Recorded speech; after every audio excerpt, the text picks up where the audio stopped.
This is the Alesis Keyboard 49 key USB MIDI keyboard. Let's take a look at the keys to this product.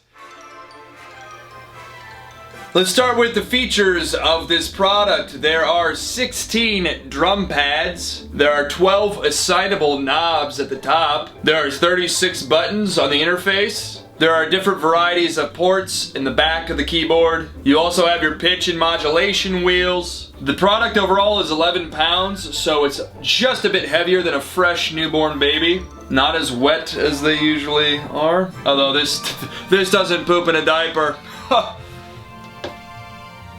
The product is made in China. The Amazon standard identification number is B00IWVWUWA. And if you're looking for a source of credibility, hopefully I'm correct on this, I believe Mark Rebier uses this keyboard. So if you like playing music, you're gonna love this product. So here's my setup for how I use the MIDI keyboard. I plug it into my MacBook Pro and I use GarageBand for my software. Here are some examples of the music I've made with the Alesis keyboard.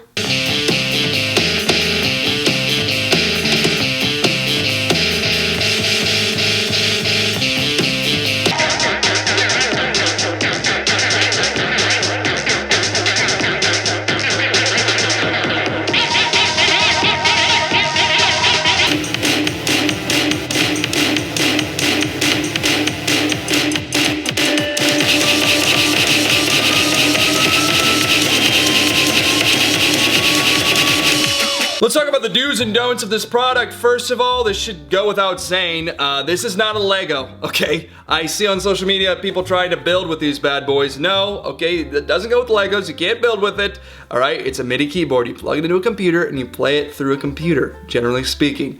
Do not try to play with this like it's Legos. Doesn't make any sense. Also, recently there's been an uptick in crime in the cities in America because women are trying to put these in their purses. Guys, do not try to put this in your purse. It sticks out, it's hanging out, so people see that and you're a target now for criminals. Do not try to fit this in your purse. Do not try to tote this around the city, okay? You're gonna be a target. Probably the biggest misconception of all, I've been getting emails of people asking me, Clayton, do you have to feed this bad boy? No, you do not, okay? So when you go to the grocery store, just worry about yourself and your family. You do not have to budget for this bad boy at the grocery store. That doesn't need a separate list. All right, you plug it into a computer, it's powered through a computer, not through food. All right, that's generally how MIDI keyboards work. The Alesis 49 key USB MIDI keyboard is currently listed on Amazon for $229. If I had to rate this product on a scale of 1 to 10, I would rate it a 6.8 out of 10. Wow! My only complaint is the drum pad. The drum pad is not necessarily responsive. I've had some issues with it. In fact, I actually use the piano keys instead of the drum pad in general. So that's my only complaint. Otherwise, a very good product for a decent price. 6.8 out of 10. If you'd like to purchase this product, the link is down below in the description. You click on that link, it'll take you to Amazon. If you purchase the product through my link, I will get a cut of the earnings from the sale, so I greatly appreciate that. I hope you guys hated the review. If you have any comments, make sure you comment down below. Something funny, something mean, something silly, maybe a silly little fun mean joke. Thank you very much for watching. I will see you guys in the next video. Goodbye.